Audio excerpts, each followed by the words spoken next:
Welcome back to another edition of Straight Outta Flushing. Spring training is officially underway in Port St. Lucie. The early storylines, they are starting to take shape, whether we're talking about bullpen battles, rotation ceilings, positional switches, and what's the next wave of young talent with this New York Mets team. Are the Mets quietly building something real? That's a major question for a lot of us. Or are there still too many question marks with this team? Well, joining me now to break it all down for the first time here on Straight Outta Flushing is the great Mets content creator. He is also the host of the MetCast Podcast. Ray Eckert joins me. Ray, what's going on, man? How you doing? I'm very excited. Thanks so much for having me. This is going to be an amazing season. Trust me, Mets fans. There's a lot of goodies that are in the works for us, and I'm sure we'll talk about a lot today. No, I like it. I see what you did there with amazing season. The Mets fans are always hoping for that. That is always the hope around the Mets. But Ray, I know we are just early into spring training. It's been a short period of time with us being in spring training. But for you, what has been the single most important or most encouraging storyline that you've seen from this Mets team thus far in the early portions of spring training? Believe it or not, it's not the additions of the new players or the subtractions of the Pete Alonsos or Brandon Nimmo's. It is this clubhouse. Because we all know that it was well reported that the Mets had some turmoil in the clubhouse last year, but we're trying to put that behind us. And one thing from my connections that I have down there at PSL, they said it's more of a light atmosphere this year. Something that Marcus Semien, the unofficial captain of the Rangers last year, brought in, a great clubhouse guy. We hear Bichette, a great clubhouse guy. You're watching videos of guys like Carson Benj at the hip of Juan Soto, and that's another point right there. I'm hearing that the team is a lot more lighter this year, where last year you had Juan Soto coming in. It was big expectations, sell out to spring training, which we've never seen before. And this year it feels like there's a lighter atmosphere. Guys are more on their toes, enjoying themselves. And hopefully that breeds a better clubhouse for this season and allows this team to just relax, take a breath, put on some music in the clubhouse and not have everybody so uptight. We got to win by a million every game and finger pointing. Hopefully that is all behind us. But from what I'm hearing is this clubhouse feels a lot lighter this early in spring compared to last year.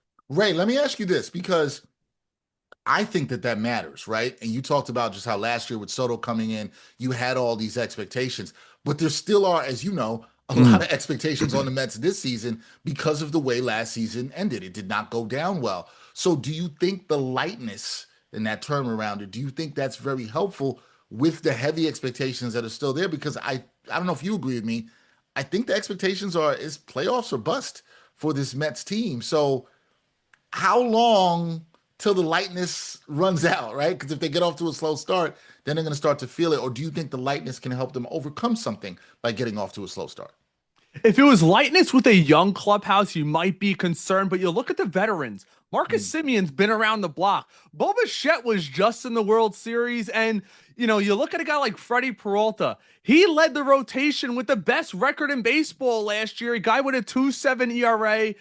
He's been dominant throughout the league for a little while now, especially with that high K rate. You heard the stories of him in the offseason talking about how on days off or after day games, he would invite pretty much the entire team back to his house to have a barbecue. I think the lightness with the veterans in this clubhouse is a good thing, because we have to remember it is a very, very long season. And we got off to a lightning start last year, and things can crumble quickly. So I think the addition of these veterans that are not only just veterans, but they're winners. They've won. They've been there. They've done it. Even guys like Polanco in the postseason. A lot of these guys know what it takes to win in this league. Not saying that Pete Alonso, Diaz, and Nimmo didn't, but clearly that kind of thing soured there. You bring in these good clubhouse guys, and that's not a shot at the old regime. It just is what it is. I feel the lightness this season will matter in the clubhouse, especially early on, where we see reports early, Dexter.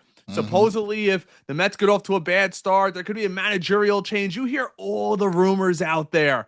A fast start for this Mets team is so beyond imperative. And I believe having a light clubhouse where guys are enjoying coming to work, not saying they're not practicing hard, but we always heard Juan Soto's business first. Yeah. Business first. Yeah.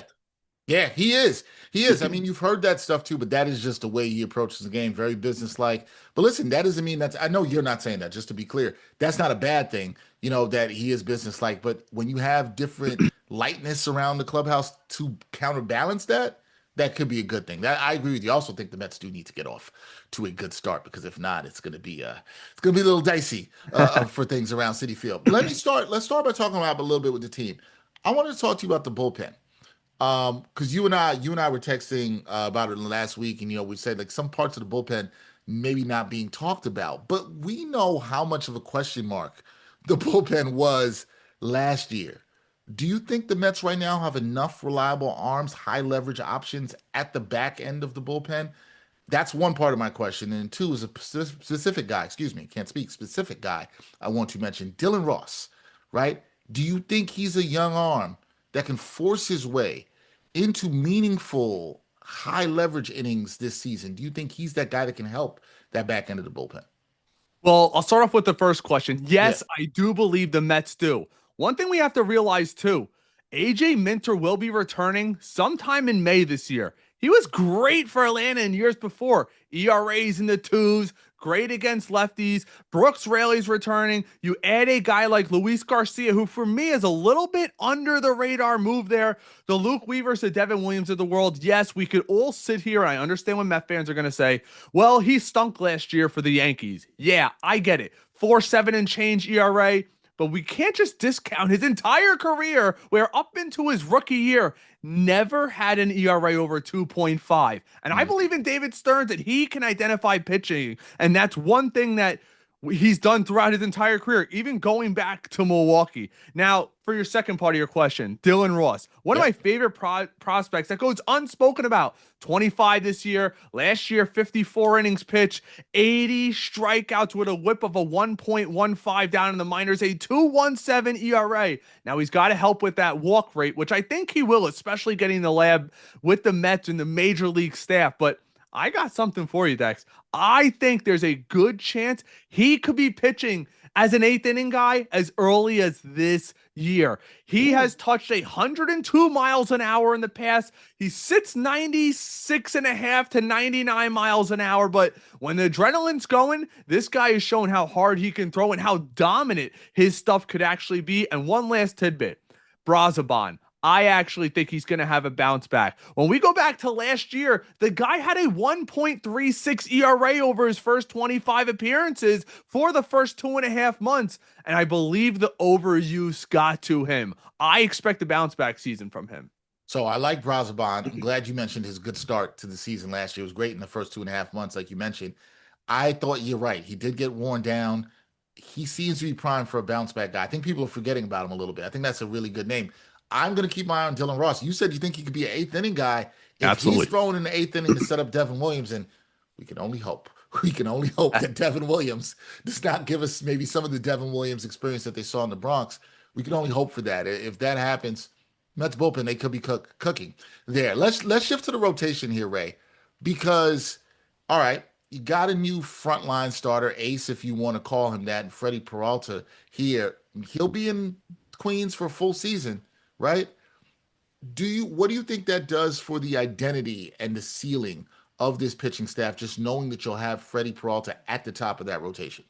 Yeah, well, look, last year going in, we all thought Sean Manaea was going to be the guy. He got the 3-year, $75 million contract, and a lot of people want to kill him for the kind of season that he had, but a lot of us forget he got hurt very early and never quite recovered. Now we had reports early on in the season, the Mets thought he might have dropped his arm angle a little too much. That remains to be seen, but if he could turn the clock back, that could be a crazy 1-2 punch at the top of the rotation. Now, Freddy Peralta brings the experience. 3 years, back-to-back 200-plus strikeouts, fifth in Cy Young last year with a 2.7 ERA. But there is one thing that does concern me with him. What hurt us at the back end of last year, Dex? It was the starters not going long. Yeah. And 18 of his 33 starts last year, he didn't go beyond 5 innings. Now, we did have some 6, 7, 8 inning appearances, but one thing we're going to have to watch out for Freddy Peralta is maybe he's got to try to pitch to a little bit more contact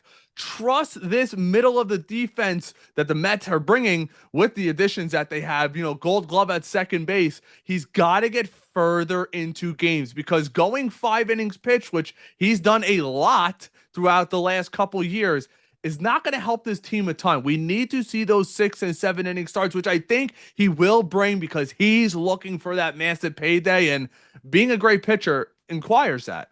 Yeah, and there's some motivation that you said there for him trying to get a payday and a long-term deal. We'll see what happens with that. I agree. Mets need some length out of all their starters, but you definitely need from the guy at the top. Definitely need from the guy at the top. Other guy we got to talk about in the rotation that I would say is very interesting to me because Mets fans are very excited about him. That's Nolan McLean. Now, some people think, hey, Nolan McLean is going to be the ace. And I'm like, look, pump the brakes. Let's see how the kid, kind of adjusts to things here. But how big do you look at this season for Nolan McLean now that he's expected to be a full-time part in this rotation? How big is this season, Ray, for him? It's massive. And this season could actually depend solely on Nolan McLean, if you want to put it that way. There is no doubt how bad the Mets pitching was down the stretch. But Nolan McLean was one of the sole bright spots. When we needed a stopper last year, we looked to Nolan McLean.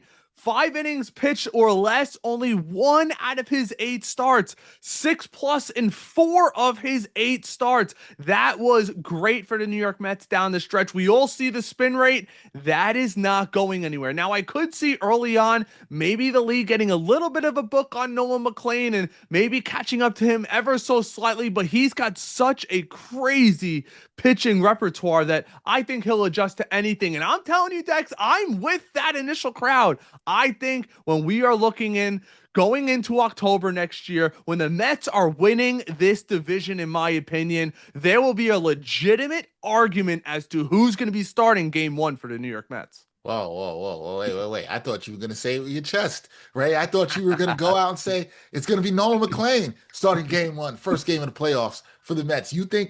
So you really think that's a possibility? I don't think that's crazy. I just want to be very clear. I don't think. Yeah, there's a reason why you look at and look, we all know rankings are subjective. Right. We go through every single rank, everybody who does prospect rankings. Nolan McLean is either the number 1 or number 2 pitching prospect in all of baseball. And what you watched last year was no fluke, because not only did he do it at the major league level, he did it at the minor league level. He didn't skip a beat. He came up here and dominated from the stretch, and you can't make it up. He's not like he's fooling guys with 1 or 2 pitches. This guy's throwing 4 and 5 pitches, and they all move in every single direction. That's not going to change. And the fact that he's built like a horse, stocky, football, Oklahoma type kid, I think he's the guy that's not going to wear down over a long season. And that's why I could see him pitching very early on for us in the playoffs. The other thing too for me, Ray, is if to that point, if he is the kind of guy, you just talked about it with Freddy Peralta and needing those innings, if you're starting to get that out of Nolan McLean, if he's a 6 2/3, you can kind of pencil him in for that every start. Dare I say, get into the 7th inning. We don't see that too often in baseball these days. That would be really dope for this Mets team. Yeah. And you'd feel really good. So as much as we talk about it being a big season, I think if it gets to what you just said, where you're even considering starting him in game 1 of the playoffs, that means he had a really good season. And I think Mets fans should absolutely be excited about that. Now, in terms of everyday position players, I think one of the biggest positional storylines for this Mets team has to be Bichette and his work at third base. You got to talk about that, right? It was at his introductory press conference. I asked David Stearns about the adjustment. I asked Bichette about that adjustment. Both seemed very confident in it. The Mets as an organization seemed confident in it. But how important do you feel like his transition is to third base for the rest of the infield success defensively? Because we know defensively the Mets were not that sharp last year. So how big is Bichette getting this transition to third base right? How much does that impact the rest of this Mets infield defense? It's everything. It is literally everything. Guy who's going to start a double play from third base to second, a regular routine ball deep in the hole for third base, making the throw across the diamond. Everybody's screaming about that ever early on in spring training, even though I do thought it was partially on the first baseman there. It is everything, because if it doesn't work out, what is the alternative? You're going to move Marcus Semien from second base to third base and have him play third base like he did back in the day for the White Sox for a handful of games? I just don't see it happening. This needs to work work out. Now you look at the former captain, David Wright, talking about if he could play third base, anybody can. Jose Reyes saying it should be an easy transition. A lot of people question the arm strength. I think Bo will do just fine. He doesn't look totally out of sorts there at third base. Now he might not be as superb. We're used to watching Brett Beatty take his defensive game to another level last year at third base, but I think Bichette's going to do just fine at third base. And I do know that when you look at his advanced stats, it's more of the range. I think his reaction time is going to be perfectly fine. And range isn't so much of a factor at third base, in my opinion, as arm strength and reaction. And I think he'll do just fine. Yeah, I'd agree. I think he's going to be fine too. We'll see. It's a big thing. I think he'll be fine. And I think if that position, I just think a lot of Mets fans, they're concerned about, okay, well, who's playing first? You're going to see some Polanco there. He doesn't have a lot of experience. Now you also got Bichette at third. Bichette's the one I'm not worried about. I'm with you on this. I think he will be okay. Juan Soto, year 2 for Juan Soto with the Mets. Just hearing him talk, and I know you've listened as well too, Ray, he seems more comfortable. Maybe that's part of the lightness around in the clubhouse. That could be part of it too.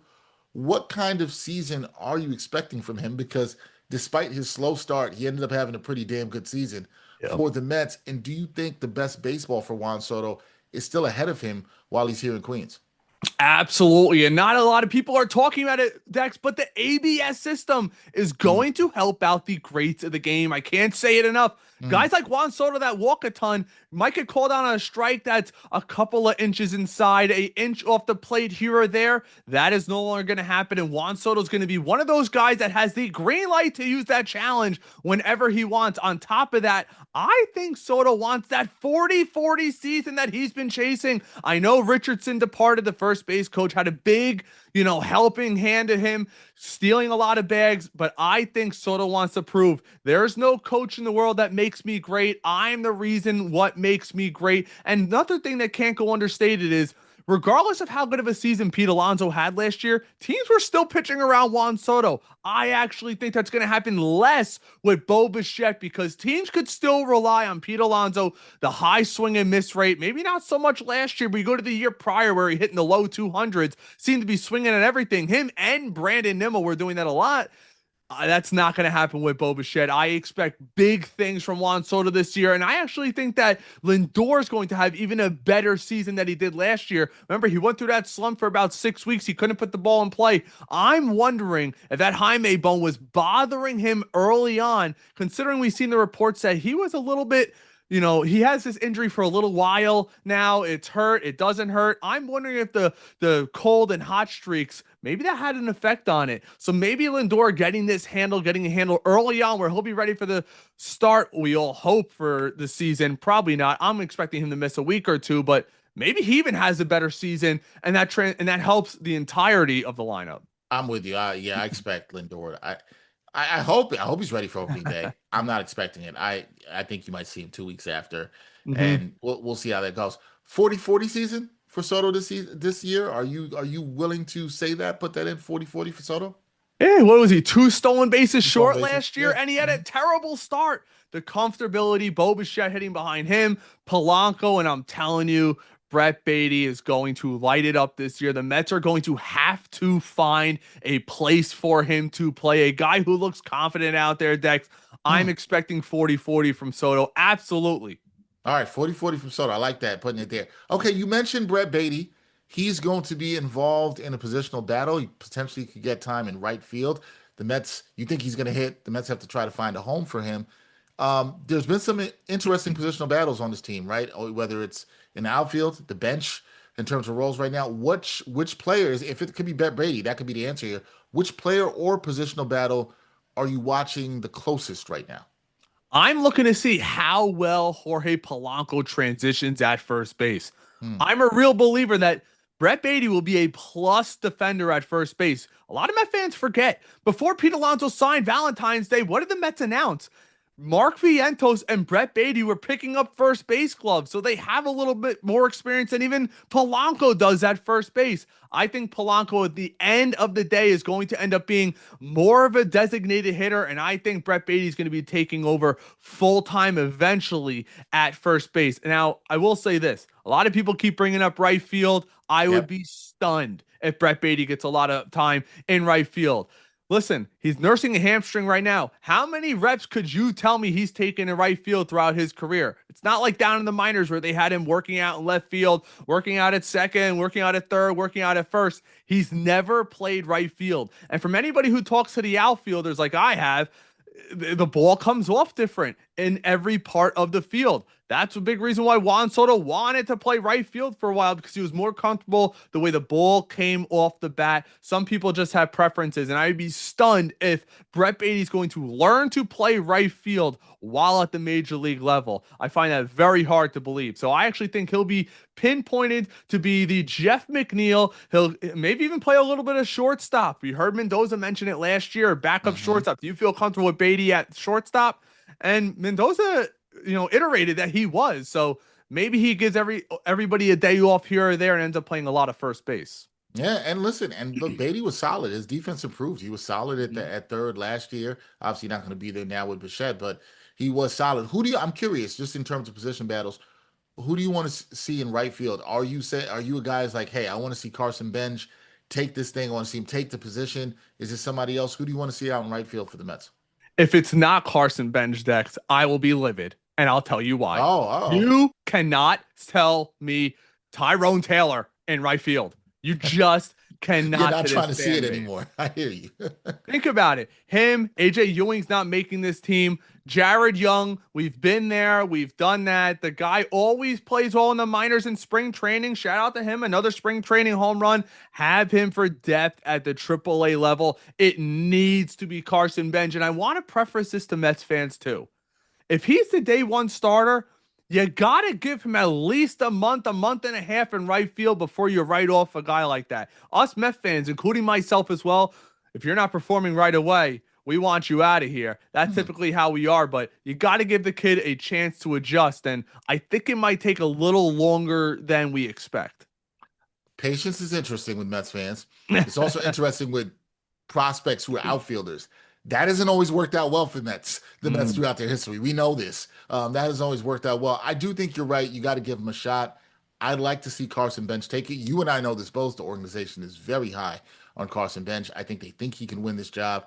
Now, he's got to win it here in spring training, but I think he's their best option in right field. I think probably both offensively and defensively, but we will see there. I think last thing for me here, Ray, in terms of storylines, and I think it's an interesting question for you, and it's early. We'll keep mentioning that. It is early in spring training, but based on what you've seen and what you've heard so far coming out of Port St. Lucie, are you more optimistic, less optimistic, or about the same with this team compared to when camp opened?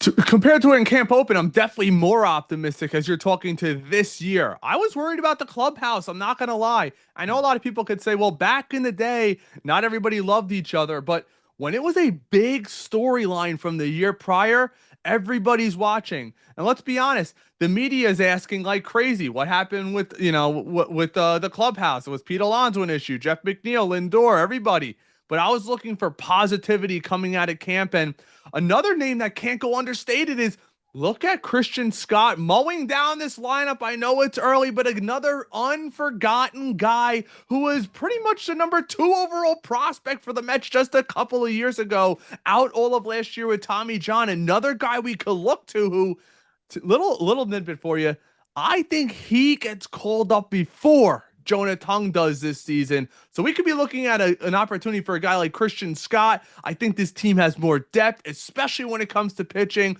I'm way more optimistic right now, knowing that the clubhouse looks like it's more in sync and guys look like they're actually excited to show up for work every day. I'm with you on Scott. I mentioned this on another Met show the other day. I think he's going to play some major role in this Met season coming up. Whether it's somebody getting hurt, they're going to need him.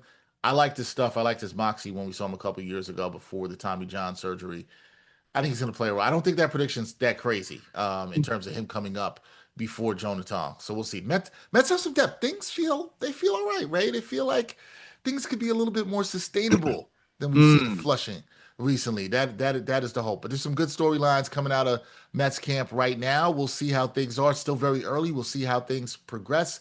But right now, it's looking good. That is my guy, Ray Eckert. Check him out. MetCast Podcast does a great job hosting there. Ray, you are heading down to spring training right soon. You'll be there soon?